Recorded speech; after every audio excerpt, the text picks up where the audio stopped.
नमस्ते भारत। आप सभी दर्शकों का पुनः स्वागत है आपके अपने YouTube चैनल संवाद की पॉडकास्ट सीरीज में। और आज हम हैं स्वामी विवेकानंद घाट पर, जहां पर हम शूट करने वाले हैं एक अलग तरह का विशेषांक, जो इसमें हमारा साथ आज फिर देंगी डॉक्टर राधिका नागरथ। आज के इस विशेषांक को हमने नाम दिया है awaking India with doctor Radhika Nagrath. और आज का जो विषय है वो है वेदांत। वेदांत कैसे हमें जीवन जीने की कला सिखाता है। राधिका जी, आपका बहुत बहुत स्वागत है पुनः आज के इस खास विशेषांक में, जिसका आज हमने नाम दिया है awaking India with doctor Radhika. अरे बहुत और आज हम जानना चाहते हैं वेदांत के बारे में। आज हम वेदांत कैसे हमारे जीवन को आसान बनाता है और वेदांत के माध्यम से जीवन जीने की कला, उस पर हम बात करना चाहेंगे। क्योंकि पॉडकास्ट के जो हमारा पिछला पॉडकास्ट हुआ है, दर्शकों का बड़ा स्नेह मिला और उसमें कुछ क्वेश्चन निकल के आए कि हम वेदांत पे आपसे बात करें, तो पुनः हमने आपको याद किया। हाँ, वेदांत फिलॉसफी प्रैक्टिकल है, शायद इसीलिए लोगों को बहुत भाती है। कोई भी और दर्शन हो तो अक्सर उसका ये होता है कि हम इतनी किताबें पढ़ें, गुरुओं के पास जाएं, पर वेदांत दर्शन ऐसा है जो रोजमर्रा की जिंदगी को जीने में हमें बहुत मदद करता है। रोजमर्रा की जिंदगी में जीने के लिए हमें वेदांत से बहुत मार्गदर्शन मिलता है। और सच पूछो तो स्वामी विवेकानंद कहा करते थे कि कोई भी धर्म सिर्फ अगर किताबों तक सीमित है, अगर वो सिर्फ ऋषियों और मुनियों ने हमारे फॉरेस्ट में जाके जाना, उसको अनुभव किया, उसको अगर हमने अपने जीवन में नहीं उतारा, हाँ। तो वो धर्म का कोई मतलब नहीं है। धर्म मतलब जिसको आप अनुभव कर सके, ना कि किताबी चीजें जिसको सिर्फ हम एक रिचुअल के रूप में ना सीमित रखें। और वेदांत दर्शन एकता की बात करता है, वननेस की बात करता है। हर प्राणी मात्र में जब मुझे मालूम है कि मेरा ही इष्ट देव मौजूद है, जब एक ही तत्व मौजूद है, उसको आप कॉन्शियसनेस कहें, उसको आप चैतन्य कहें, प्रभु कोई भी नाम दे, जब सब में एक है तो फिर भिन्नता नहीं रही। फिर मेरा आपसे कोई राग द्वेष होने का मतलब ही नहीं। बिल्कुल सही है ना। और ये सिर्फ कहने की बात नहीं है, सच में लाइफ में मुझे जब जब ऐसा हुआ कि किसी ने मेरे साथ बुरा किया या कटु वचन कहे, तो मैं बहुत जल्दी उससे उबर पाई इसी वेदांत दर्शन के कारण। बिल्कुल मुझे लगा कि जब सब कुछ मेरा प्रभु कर रहा है और whatever he does is best for me, ये वेदांत कहता है, इतना विश्वास है जब, तो फिर मेरा किसी के प्रति द्वेष रहता ही नहीं।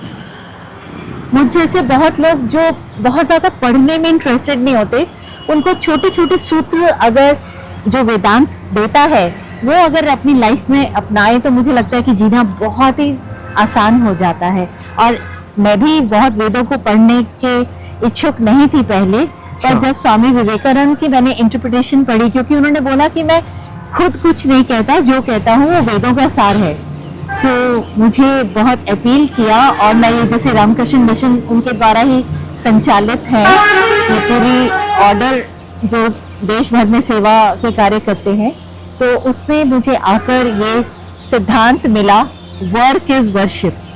बहुत बढ़िया। मैं यहाँ रामकृष्ण मिशन सेवाश्रम में खड़ी हूँ, जो हरिद्वार में कनखल में 124 साल पहले स्थापित किया गया था स्वामी विवेकानंद के ही शिष्यों द्वारा। उन्होंने जब देखा कि साधुओं के लिए और गरीब लोगों के लिए कोई रास्ता नहीं है मेडिकल एड का, तो उन्होंने अपने शिष्य को बोला, नित्यानंद को, कि जाओ बंगाल को भूल जाओ और आप जो नर में नारायण है उसकी सेवा करो। ये जो आश्रम है रामकृष्ण मिशन का, जो प्रकल्प ये हरिद्वार में है, ये अब कितने समय से है यहाँ पे? ये 124 वर्षों से है। एक छोटे से रूम से स्टार्ट हुआ था और इसके पीछे भी बहुत रोचक कथा है जिसको हम आगे ले सकते हैं। मैं अभी वेदांत की जो बात कर रही थी कि मुझे यहाँ पे आकर ये समझ में आया कि कर्म ही पूजा है। पहले मैं सोचती थी कि पूजा के लिए मुझे अलग समय निकालना है, कर्म अलग करना है। और बहुत बार ऐसा होता था कि कर्म करते करते हम जो डेली लाइफ एक्टिविटीज करते हैं, सब ड्यूटी में सेवा देती हूँ एक फार्मा कंपनी में, तो मुझे लगता था कि मुझे अपने लिए समय नहीं मिल रहा, अपने ध्यान भजन के लिए। तो जब मैंने स्वामी जी का ये वाक्य पढ़ा कि work is worship, work and worship नहीं है ना, काम और पूजा नहीं, काम ही पूजा है। तो इससे मुझे बहुत सुगम हो गया मेरा जीवन का रास्ता। वो जो कॉन्फ्लिक्ट था जो हमेशा मैं ये रहती थी कि अब मेरे को अरे इस काम के लिए बुला लिया गया, इस काम के लिए, और मुझे अपने लिए समय नहीं मिल रहा। अब हर काम ही प्रभु का पूजा है। यूथ का सबसे बड़ा प्रॉब्लम तो यही है। जब भी पूछो तो बोला टाइम ही नहीं है, टाइम नहीं। और अभी हम बात कर रहे हैं पूजा पद्धति की, अगर हम बात कर रहे हैं तो अभी आज की जो जनरेशन है उनके पास अपने पेरेंट्स के लिए टाइम नहीं है जी। तो उनको तो वेदांत की बहुत आवश्यकता है, क्योंकि रिलेशनशिप तभी स्ट्रांग हो सकता है जब हमारी फाउंडेशन स्ट्रांग होगी। और वो फाउंडेशन वेदांत ये बोलता है कि जब सब में एक ही मेरा प्रभु है, तो फिर मैं कैसे हो सकता है कि मेरे पास में जो मेरी बहन या बंधु जिसको दुख है, जो कष्ट में है, उसको छोड़कर मैं अपने दूसरे काम में लग जाऊं। अरे मेरा प्रभु उसमें करा रहा है, उसको मेरी जरूरत है, तो सब काम छोड़कर उस वक्त मेरा पूजा का टाइम भी है तो भी मैं उसी के लिए तो लगूंगी। और शिव भाव से जन सेवा तो यहीं पर आकर सीखा। इसके लिए स्वामी विवेकानंद की बहुत बड़ी देन है हमारे भारत को, जिन्होंने ऋषि मुनियों का ज्ञान जन जन तक पहुंचाया। और सभी लोग जैसे ये मॉन्क्स यहाँ पे इसी भाव से सेवा करते हैं। चलिए प्रकल्प को भी थोड़ा देख लेते हैं हमारे दर्शकों को। और बताइए, वेदांत के बारे में और जानना है। जितना राधिका जी आप बताते जा रहे हैं, जिज्ञासा उतनी बढ़ती जा रही है। हाँ, मुझे ऐसा जीवन में जब जब अनुभव हुआ कि मल्टीटास्किंग करनी है, कैसे होगा।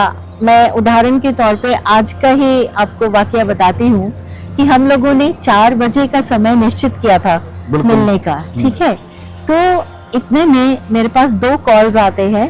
तो उसमें एक व्यक्ति ने बोला कि हम कहीं जा रहे थे, तो हमें थोड़ी देर के लिए आपके यहाँ आकर कुछ चाय पान करके निकलते जाएंगे। तो मैं सोच रही कि स्वामी जी बोलते हैं कि जो काम आ गया सामने वही उत्तम है। श्री कृष्ण ने भी भगवत गीता में यही कहा। तो कर्म पूजा है और मैं प्रभु का ही उनके बारे में बात करने जा रही हूँ, तो ये बीच में जो आ गया कैसे होगा। और इतने में मुझे आपका कॉल आया कि हम आधा घंटा प्रोग्राम डिले करेंगे। मैंने प्रभु को एकदम धन्यवाद किया कि क्योंकि हम जब पूरा उन पे आश्रित हो जाते हैं तो हमारा मार्ग प्रशस्त करने के लिए वो अपने आप आगे की प्लानिंग करते जाते हैं। ये मेरे अनुभव की बात है। और मुझे लगता है कि हर संवेदनशील व्यक्ति जो एक बार भी ये महसूस कर पाया है कि उसके जीवन में कोई सत्ता है जो उसको चला रही है, नियंत्रित कर रही है, जो इस पूरे ब्रह्मांड को चला रही है, एक पल के लिए भी अगर ये अनुभव हुआ है तो वो कितना सुकून हमें दे देता है कि जीवन में कोई कठिनाई बची नहीं है। जब वो हमारे लिए करने को तैयार है, जब हम पूर्ण रूप से उसके आश्रित हैं, उसको सौंप चुके हैं, वही सत्ता चला रही है, तो फिर अपने आप वो रास्ता तय होगा ही, है ना। और वननेस की बात जब करते हैं स्वामी जी, इतना ही नहीं कि हम किसी पे आश्रित होके चल रहे हैं, वो तो बोलते हैं कि तुम्हारे खुद में जो भगवान है उसको प्रकट करो। इंसान का जो असली मकसद है लाइफ में, वो जो हमारे अंदर डिविनिटी है, जो देवत्व है, उसको उजागर करना है ना। क्योंकि पोटेंशियल सब में वो डिविनिटी है, पर किसी में ज्यादा एक्सप्रेस्ड है, ज्यादा वो दिख रही है, किसी में हमें कम दिख रही है। जो ज्यादा हमें संसारिक व्यक्ति लगते हैं कि ये बहुत व्यवहारिक हैं, तो शायद उनमें वो कम प्रकट है, पर है तो सब में, बिल्कुल है सब में। तो और इसी को आगे प्रकट करना हमारे जीवन का ध्येय है। तो कितनी सुंदर बात होगी कि जो परफेक्शन, जो डिविनिटी, जो देवत्व वेदांत बोलता है मेरे अपने अंदर है, उसको मुझे बाहर प्रकट करना है। चाहे आप कर्म से करें, चाहे ध्यान से करें, चाहे योग से करें, जिस भी मेथड से करेंगे, ज्ञान से करें, तो वो प्रकट होगा ही। बहुत सुंदर, बहुत सुंदर। यही है जब हम अपना सर्वस्व निछावर कर देते हैं और उस प्रभु, उस परमेश्वर को, उस ब्रह्मांड की शक्ति को जो सबका नियंत्रण कर रही है, हम उस पर सब कुछ छोड़ देते हैं, तो वो अपने आप चीजों को व्यवस्थित कर देते हैं। जैसे आपने बताया कि आधे घंटे की आपको आवश्यकता थी, तो प्रभु ने वही आधा घंटा आपको दिया। और ऐसा एक बार नहीं, मतलब दिन में 50 बार ये मिरेकल मुझे देखने को मिलता है कि बहुत सारी चीजें कोइंसाइड कर रही होती हैं और मैं डिसाइड नहीं कर पा रही होती कि मैं किसको प्रायोरिटी दूं। तो अपने आप भगवान उसको एक के बाद एक को सेटल करता चला जाता है। और सबसे अच्छी बात मैं आपको इसमें एक और बताना चाहूँगी स्वामी विवेकानंद की। वो कहा करते थे कि सब लोग कहते हैं ना कि किसी कार्य के प्रति पैशन होना बहुत ज़रूरी है, बिना पैशन के काम होता नहीं। आज की थ्योरी कहती है, आज के जो मॉडर्न साइकोलॉजिस्ट है कि बिना स्ट्रेस के आप अचीव नहीं कर सकते। अचीव नहीं कर सकते। अरे उनका कहना है कि जो वेदांत का सार है कि आपको कर्म में अकर्म देखना है। मतलब इतना शांत भाव से उसको साक्षी भाव से होते हुए देखना है। तो जब वो कामनेस आप अचीव कर लेंगे, जो शांत भाव आप अचीव कर लेंगे, कर्म करते हुए भी ध्यान हमेशा ये रहे कि करता मैं नहीं हूँ, ये मेरे द्वारा हो रहा है, कार्य प्रभु का ही है, उसी का है, वो करवा रहे हैं, मेरे द्वारा करा रहे हैं। और वो तो यहाँ तक बोलते हैं, वेदांत तो देखो कितना ऊंचा दर्शन है कि धीरे धीरे हमको पहले दो में रखता है कि मैं और मेरा प्रभु, बाद में वो भी एक ही हो जाता है। तो वो जब डिवाइन विल और हमारी अपनी विल एक हो गई तो बस फिर तो सब एक होना ही है। और उसका जो आनंद है, उस भाव से जो हम जीवन में रोजमर्रा के अपने एक्टिविटीज करते हैं, उनका रिजल्ट परफेक्ट आता ही है। बहुत सुंदर, बहुत सुंदर। यही है, जैसे हम लोग आज ये संवाद कर रहे हैं, जो डिस्कशन हम कर रहे हैं, कि प्रभु का तो काम है।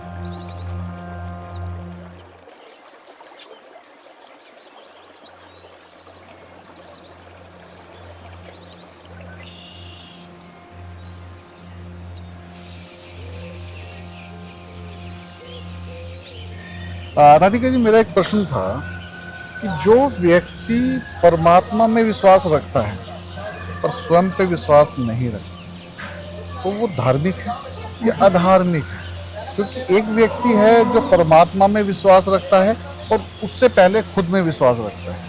ये मेरी जिज्ञासा है। निश्चित स्वामी जी हमेशा कहा करते थे कि भगवान में विश्वास तो रखना ही है, पर कहते मैं उसको धार्मिक मानता हूँ जो सबसे पहले खुद में विश्वास करता है, क्योंकि मेरे अंदर भी तो वो है। जब मेरे अंदर डिविनिटी है, मेरे अंदर देवत्व है, तो पहले उसको तो पहचानिए, उसको तो नमन करिए, उसको तो प्रकट करिए। और दूसरे, वो बहुत से धर्म में कहा जाता है, किसी की निंदा नहीं है, कि वो 7वें आसमान पर है या वो तभी मिलेगा, और अगर आपने ऐसा नहीं किया तो भगवान रुष्ट हो जाएंगे, फिर उनको अपीज करने के लिए आप ये करिए। तो वो बोलते थे स्वामी विवेकानंद कि वेदांत कहता है कि अपने अंदर के देवत्व को प्रकट करो, और मैं उसको अधार्मिक मानता हूँ जो खुद में विश्वास नहीं करता। पहले खुद में विश्वास करो कि मेरे अंदर वो ही है, और जब वेद कहता है thou art that, तू वही है, तत्त्वम असि, तो इससे ऊपर क्या रह गया?